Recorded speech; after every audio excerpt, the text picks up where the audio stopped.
As I pass through my incarnations in every age and race, I make my proper protestations to the gods of the marketplace. Perusing through reverent fingers, I watch them flourish and fall, and the gods of the copybook headings I notice outlast them all. We were living in trees when they met us. They showered us each in turn. That water would certainly wet us, and fire would certainly burn. But we found them lacking in uplift, vision, and breadth of mind. So we let them teach gorillas while we followed the march of mankind. We moved as the spirit listed. They never altered their pace, being neither cloud nor wind born like the gods of the marketplace. But they're always caught up with our progress, and presently word would come that a tribe had been wiped off its ice field, or the lights had gone out in Rome. With the hope that our world is built on, they were utterly out of touch. They denied that the moon was still in. They even denied she was Dutch. They denied that wishes were horses. They denied that a pig had wings. So we worshiped the gods of the market, who promised these beautiful things.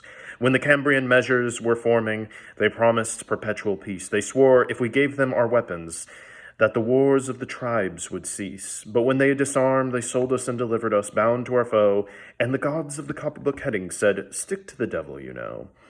On the first Fermian sandstones, we were promised the fuller life, which started by loving our neighbors and ended by loving his wife, till our women had no more children, and the men lost reason and faith. And the gods of the copybook heading said, the wages of sin is death.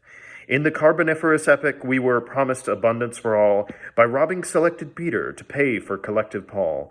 But though we had plenty of money, there was nothing our money could buy. And the gods of the copybook heading said, if you don't work, you die.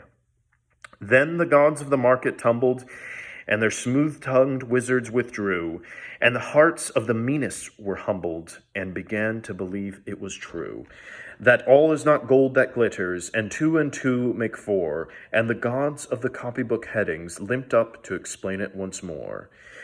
As it will be in the future, it will be at the birth of man. There are only four things certain since social progress began, that the dog returns to his vomit, and the sow returns to her mire, and the burnt fool's bandaged finger goes wobbling back to the fire, and that after this is accomplished and the brave new world begins, when all men are paid for existing and no man must pay for his sins, as surely as water will wet us, as surely as fire will burn, the gods of the copybook headings with terror and slaughter return.